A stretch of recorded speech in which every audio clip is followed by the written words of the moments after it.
경제협력개발기구 OECD가 올해 우리 경제 성장률 전망치를 3%에서 2.7%로 낮췄습니다. 한국개발연구원 KDI도 경기 회복세가 약화됐다고 평가했는데요. 체감적으로는 스태그플레이션이 느껴집니다. 스태그플레이션의 공포 피할 수 있는지 알아보겠습니다.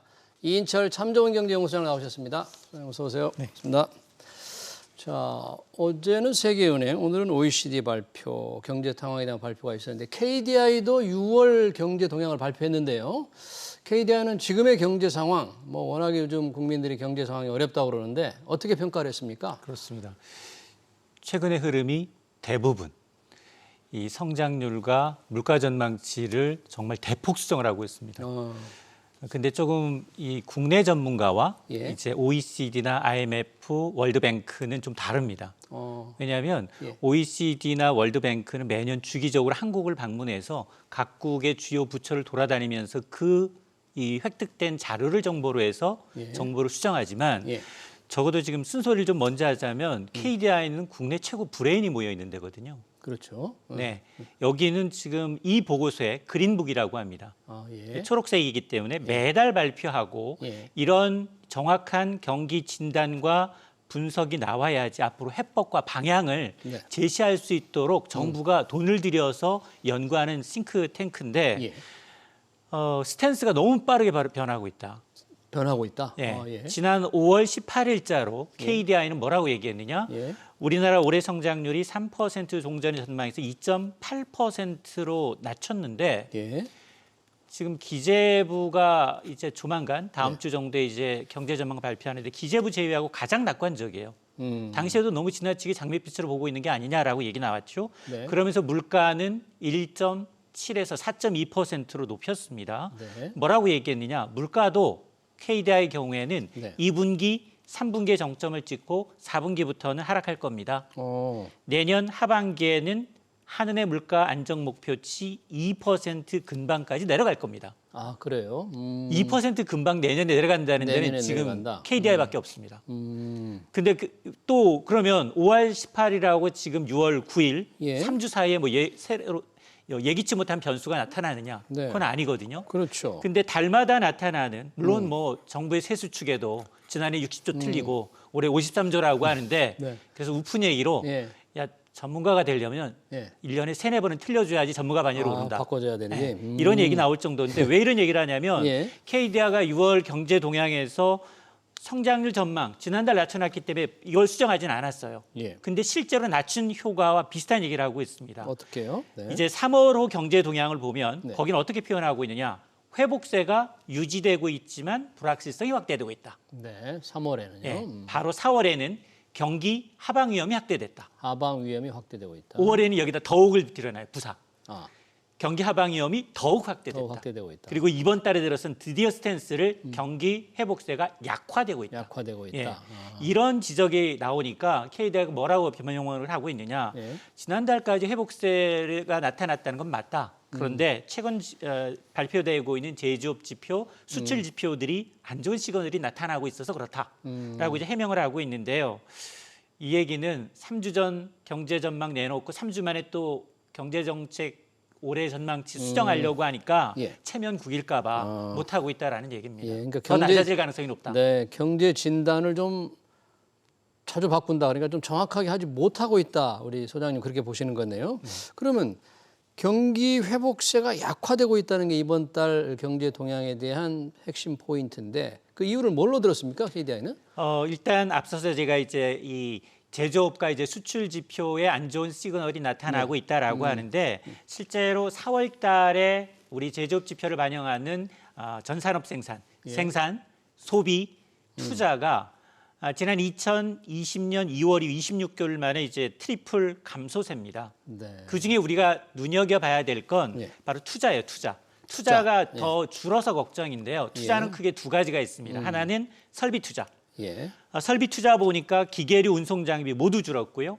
또 하나가 건설 투자입니다. 굉장히 큰 부분을 차지하고 있는데 건설 투자 역시 토목 부분만 일부 반등했을 뿐 건설 비용이 높은 상승세가 굉장히 좀 부진합니다. 이 얘기는 건설 원자재 가격 상승세로 인해서 건설업황이 이제 악화되고 있다라는 걸 반영하고 있는데 예. 1분기 우리나라 경제 성적표가 발표가 됐어요. 네. 지난달에 이제 잠정치, 이번에 수정치, 그리고 확정치 석 달에 걸쳐서 발표가 되는데 잠정치보다도 더 낮아졌습니다. 네. 1분기 성적표가 전기 대비 0.6% 성장이 그쳤는데 0.6%요. 네. 지난해 그렇죠. 4분기가 1.3%예요. 그러니까 석 달 만에 성장률이 반토막이 났다는 거거든요. 네. 근데 지금 아마 최근에 우리 국내 상위 대기업들 예. 앞으로 5년 동안 현 정부 추세에 맞춰서 약 1,000조 원 넘게 투자하겠습니다. 그런 계획이 일자리 지금 30만여 개 이상 늘리겠습니다라고 약속을 했거든요. 예. 과연 이거를 얼마나 이제 기업들의 규제 혁신을 통해서 이 투자금을 이끌어내는지 이게 변수인데 추경유 경제부총리가 오늘 아마 경제장관회의 두 번째로도 주재를 했는데 예. 이달 중에 네. 경제 분야 규제역 TF팀을 출범시키겠다. 규제 개혁 테스크포스를 출범시킨다. 그렇습니다. 네. 그러면서 이제 규제 철폐에 나서겠다라고 하는데 사실 시기가 굉장히 좋은 게 정치 선거 일정이 한 좀 있어요. 뒤로 밀려졌어요. 사실 규제 개혁이라는 게 고양이 목에 방울 달기이기 때문에 상당히 어렵거든요. 네. 그러니까 이 부분을 과연 민첩하게 얼마나 잘할 수 있는지 좀 지켜봐야겠습니다. 네, 이 KDI 경제 동향에서는 또 이 대내외 금리 인상, 금리를 올리니까 이게 경기 하방 요인으로 작용하고 있다 이렇게 분석했다는데 조금 어떤 금리 인상에 대한 약간의 조금 뭔가 견제 성격입니까? 아니면 그냥 정확한 판단입니까? 제가 봤을 땐 허나만한 얘기하고 있다. 하나만 한 얘기입니까? 네. 원자재가 상당에 따른 이제 물가 압력은 당연한 거고요. 예. 여기다가 저는 이 단초가 뭐라고 보느냐? 예. 지금 뭐 강동 재건축도 그렇고요. 네. 지금 화물연대 앞서서 분석하셨습니다. 네. 파업도 그렇고 이 문제는 과연 원자재 곡물 가격 이 뛰는 인상분을 누가 감내할 것이냐의 문제이고 예. 지금 터졌다 고지서를 받고 있다는 겁니다. 예. 그래서 사실은 이제 물가 상승에서 금리가 올라간다. 당연히 가계와 기업들의 구매력은 떨어집니다. 이렇게 이제 대외 금리가 인상이 되면 경기 하방 요인인 건 맞습니다. 특히나 가장 중요한 건 기축통화 국가인 미국이거든요. 예. 미국이 금리 인상 속도와 폭을 어떻게 가져갈 것이냐. 과거 경험에 미쳐서 너무 빠른 속도로 가져가게 되면 경기 침체가 동반되었습니다. 예. 그러다 보니까 이런 금리 전망에 따라서 지금 보면 뭐 주식뿐 아니라 금리, 환율, 부동산, 뭐 금융시장뿐 아니라 자산시장에도 영향을 미치고 있는데 기업들의 움직임도 굉장히 민첩합니다. 투자를 대내외적으로 공언하면서도 지금 금리 인상에 대비해서 현금 비축하고 있어요. 그리고 비상시 컨티전시 플랜을 점검하고 있다는 겁니다. 예. 이 얘기는 투자 저울질하고 있지 바로 투자하지 않겠다는 얘기거든요. 그러다 보니까 이 향후 이제 이 금리, 미국의 금리 속도, 경제 상황을 좀 지켜보겠다라는 관망세가 역력합니다. 이 수출도 지난 1분기는 우리 성장을 떠받치는 엔진이었는데 역시 좀 둔화될 거라 그렇게 좀 우려를 하고 있는 거죠, KDI도? 맞습니다.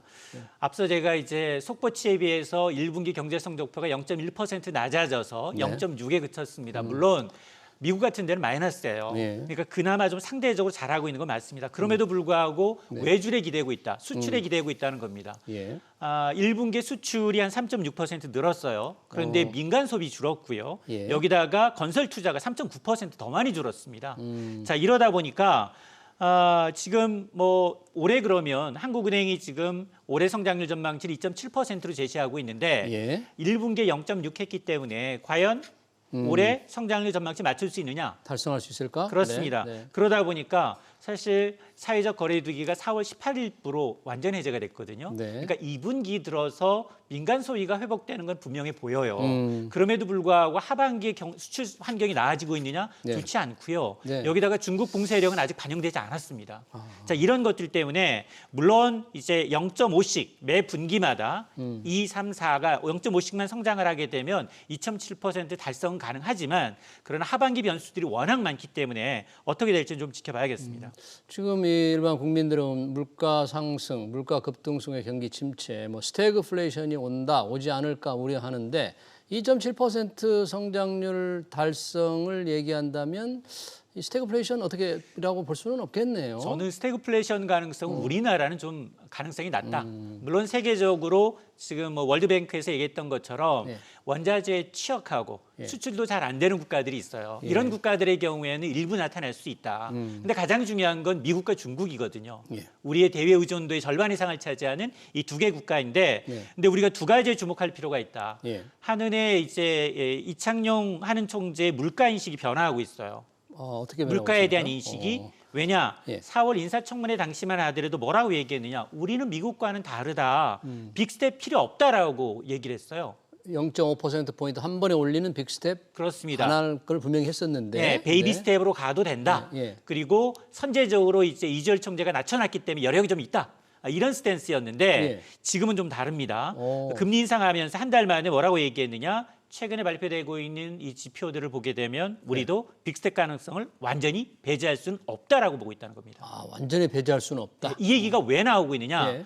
지금 연준의 이제 2인자부터 시작을 해서 예. 자넷 옐런이 엊그저께 상원에 가서 네. 뭐라고 얘기했느냐? 예. 자넷 옐런은 이 재무장관이면서도 전직 중앙은행장이었어요. 네. 이런 분들은 최근에 경제 지표를 가장 빨리 습득하고 있거든요. 네. 이분이 미국의 물가 수준이 unacceptable, 수용 불가능할 수용 정도로 굉장히 불안한 감이 상당 기간 이어질 수 있다는 거거든요. 예. 지금 이번 주 전 세계 투자자들의 이목이 현지 시간 10일 발표되는 5월 소비자 물가예요. 미국의 5월 소비자 물가. 그렇습니다. 네. 3월이 정점이었으면 좋겠다라는 게 기대입니다. 네. 3월이 8.5% 뛰었고 4월에 8.3. 예. 그러니 5월에는 이보다 좀 낮아지면 고점을 단계로 해서 단계적으로 추세적으로 좀 낮아지지 않겠느냐라는 건데 예. 그러나 자넷 옐런 재무장관의 입을 통해서 나타난 건 아니다.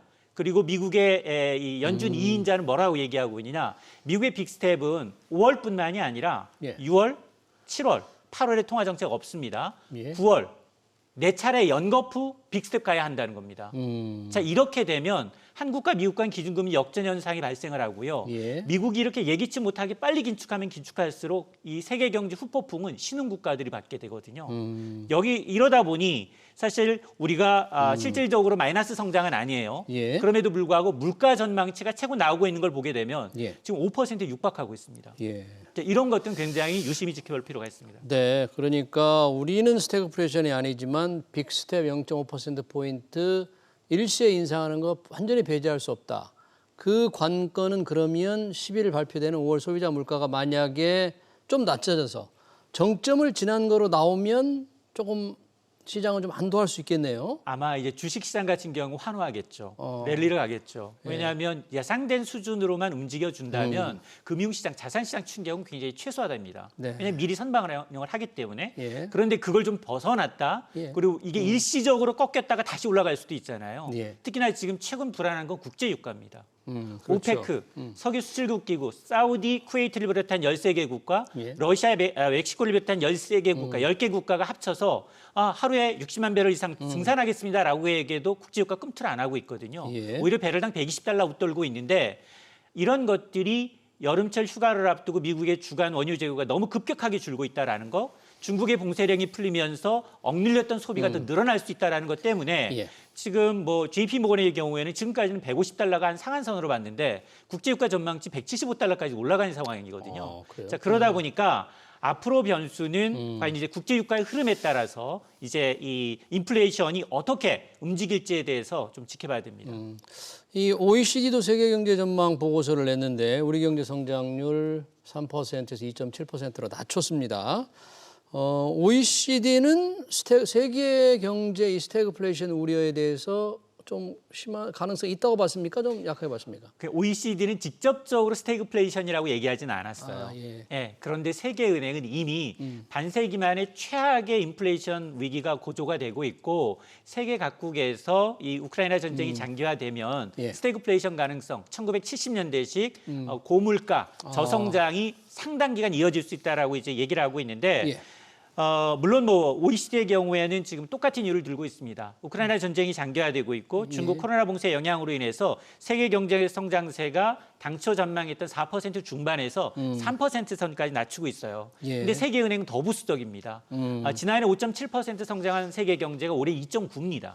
2.9고요. 예. 여기에다가 최악의 시나리오라는 게 뭐냐? 예. 최악의 시나리오라는 게 예. 바로 이제 미국이 금리 인상으로 해서 개별도국의 금융 부담이 좀 커지고 네. 여기에다 유럽이 러시아산 에너지 수입을 완전 중단하고 중국이 다시 봉쇄에 나선다면 이럴 경우입니다.